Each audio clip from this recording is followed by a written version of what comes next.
दोस्तों, अगर आपने बैंक से कार लोन या बाइक लोन लिया है और उस लोन का पेमेंट नहीं कर पा रहे हैं तो इस वीडियो के अंत तक बने रहिएगा। आपकी सारी समस्याओं का हल इस वीडियो में मिल जाएगा।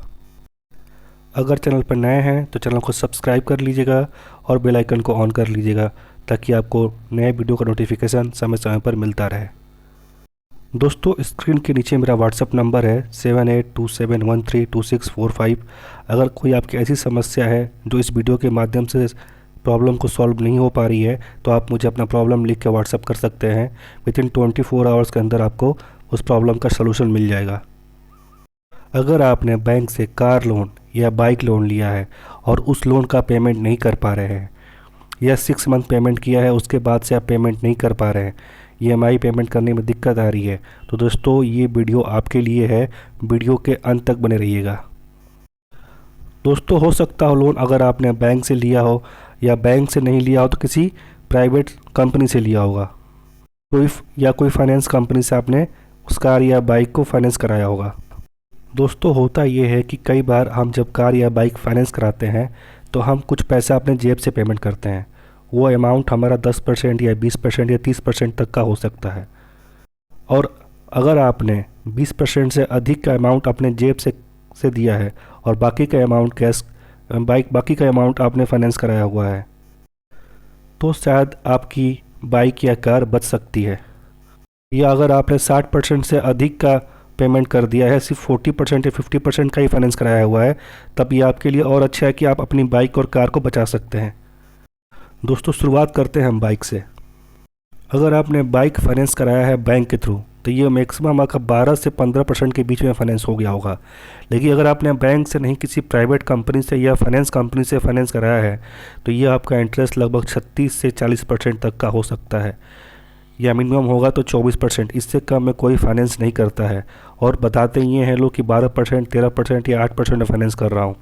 एक्चुअल में देखा जाए तो वो झूठ बोलते हैं, उनका इंटरेस्ट रेट काफ़ी हाई होता है। और जिस कंपनी से आप फाइनेंस कराते हैं, अगर आपके पास बाइक की आरसी है या कार की आरसी है तो उस आरसी पर हाइपोथिकेशन चढ़ के आता है उस कंपनी का नाम। मान लीजिए अगर मैंने स्टेट बैंक से अपनी बाइक फाइनेंस कराया है तो मेरे आरसी पर हाइपोथिकेशन के बाद वहाँ पर SBI का नाम लिख के आएगा। हाइपोथिकेशन का मतलब ये हुआ कि हमारे कार का मालिकाना हक या बाइक का मालिकाना हक उस कंपनी के पास है जिस कंपनी से हमने उस गाड़ी को फाइनेंस कराया है। तो हम और आप चाहकर भी उस गाड़ी को बचा नहीं सकते हैं। अगर हमने लोन का पेमेंट नहीं किया तो कंपनी हमारी गाड़ी को जब्त कर सकती है। इसमें हम इस सब चीज़ों से कैसे बच सकते हैं, आइए शुरुआत करते हैं। अगर आप सोच रहे हो कि मैं कार या बाइक किसी को बेच दूँ तो बच जाऊँगा, तो भी नहीं बेच पाएंगे आप। बेचने के बाद भी हाइपोथिकेशन कंपनी का ही नाम पर रहेगा।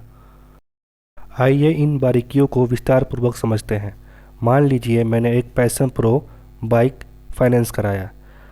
पैशन प्रो बाइक का दाम मान लेते हैं 1 लाख रुपया ऑन रोड पड़ रहा था।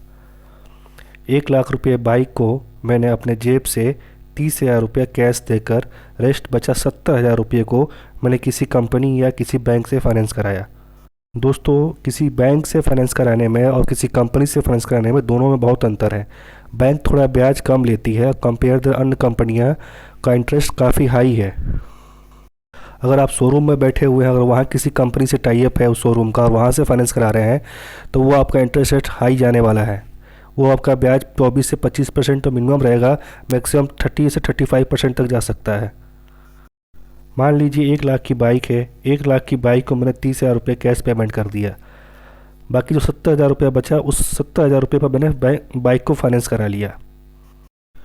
यहाँ पर लोन मैंने 70,000 रुपये का लिया हो, पर ये लोन 70,000 रुपये का नहीं रह जाएगा, क्योंकि लोन जब अप्लाई किया जाता है तो फाइल प्रोसेसिंग फ़ीस और कुछ अन्य चार्जेस के नाम पर 2,500 या 3,000 रुपया और बढ़ जाता है वो। तो मैं यहाँ से मान के चल रहा हूँ वो बढ़ के अमाउंट 75,000 तक हो सकता है, मैक्सिमम 75,000 तक जा सकता है। तो मैंने 75,000 मान लिया है। सारी बातें कोई भी आपको कंपनी वाला बताएगा नहीं। 2,500 3,000 रुपया तो आपको वो देना ही पड़ेगा, file processing fees plus GST। 75,000 को फाइनेंस कराया मैंने, 2 साल के लिए किस्त रखा। मैंने इस कंपनी से कहा भाई किस्त बांध दे, 2 साल में इस पैसे को पेमेंट करूँगा। उस कंपनी वाले ने मान लिया, कहा ठीक है, 30,000 रुपया कैश दिया, बाकी जो बचा था 75,000 का उसने लोन कर दिया। लोन करने के बाद 2 साल की किस्त बनी। जब किस्त 2 साल की बनती है तो हर महीने हमें पैसा पेमेंट करना पड़ता है। उस पैसे को पेमेंट करते हैं, उसको ईएमआई कहते हैं।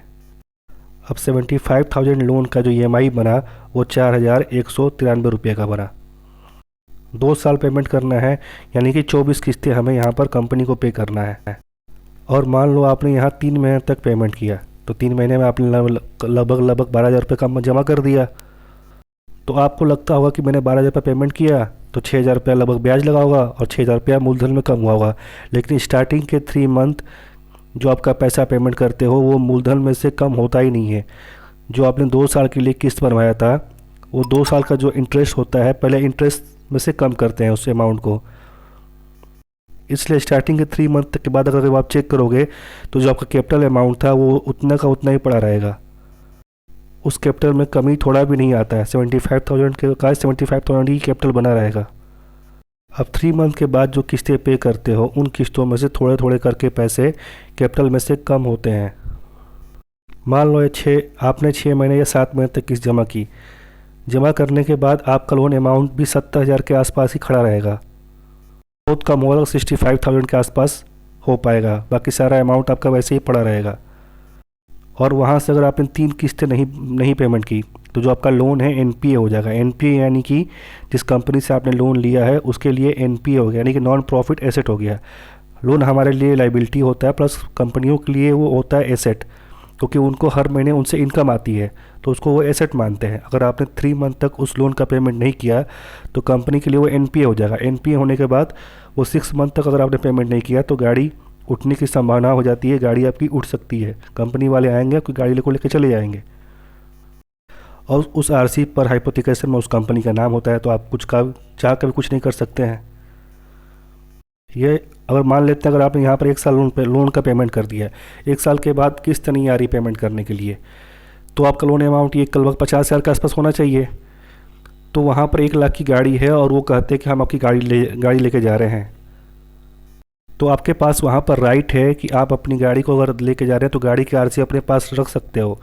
गाड़ी की जो कंपनी उठा के लेके जाएगी तो गाड़ी की लगती है बोली। वहाँ पर गाड़ी को बेचा जाता है कि ये गाड़ी बिकने वाली है। तो मान लीजिए जो गाड़ी है 1 लाख रुपए की है, उसकी वैल्यू कुछ भी लग सकती है, 80,000, 85,000, 60,000, 70,000।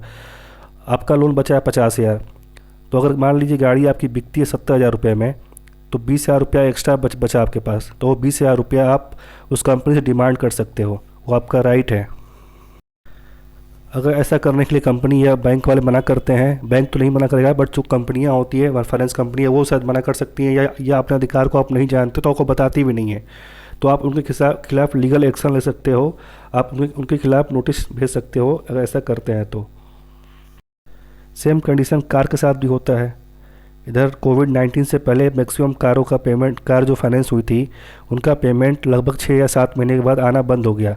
ऐसी बहुत सारी गाड़ियों को फाइनेंस कंपनियों ने अपने अंडर में जब्त कर लिया है।